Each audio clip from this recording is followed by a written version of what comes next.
Hi, it's TT here from My Sacred Blood, and in this video I'm going to share with you some tips on how you can use a menstrual cup while treating a vaginal yeast infection. A yeast infection is simply a fungus. It's an overgrowth of yeast in the vagina. It is not a sexually transmitted disease, although a lot of women do experience yeast infections after having sex with a new partner or after having sex while their partner uses a latex condom. But the main cause of a yeast infection is simply an interference with the natural pH of the vagina. Your vagina's pH can be thrown off balance due to any number of reasons, including the type of foods you eat. Beer and bread, a lot of carbohydrates can cause an overgrowth of yeast. It can also be caused by the types of feminine care products that you use, including douches, soaps, and washes. And it may also be due simply to stress. So we're not going to get into the science behind the yeast infection. I'll include a few links in the description box.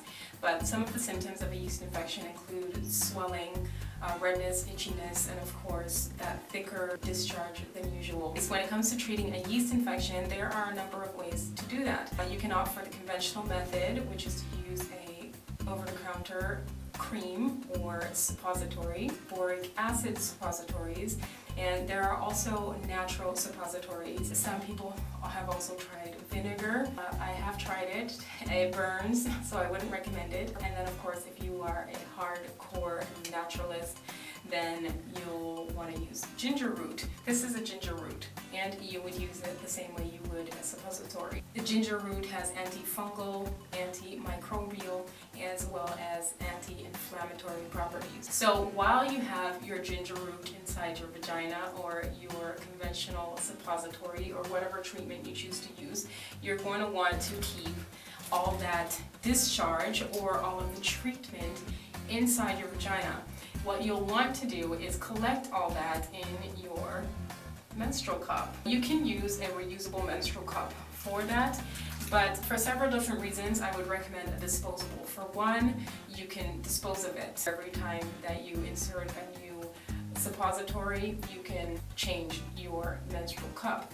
It's never a good idea to use a tampon during a yeast infection because then you'll absorb the treatment as well as the discharge. If you're using a menstrual pad, then the discharge is going to affect the outer side of your vagina. The only thing I would worry about when it comes to the reusable menstrual cup is the fitting. If you find that any part of your menstrual cup is touching the opening of your vagina at all, then it is going to irritate it even more. So you want to keep that area free and clear of anything at all, whether it's a tampon, a pad, or whether it's a menstrual cup. You don't want anything touching the opening of your vagina because then it's going to be irritated even more. And that's why I would recommend one of these instead. Soft cup, because you can stick it in there and no part of it touches the opening of your vagina. If you are comfortable with the sizing or the way that your reusable menstrual cup fits, then you can go ahead and use that. Just be careful about how you wash it. Yeast infections are known to delay menstrual periods, but you can also experience a yeast infection and your menstrual period at the same time, which is never a good feeling and it's not a good look.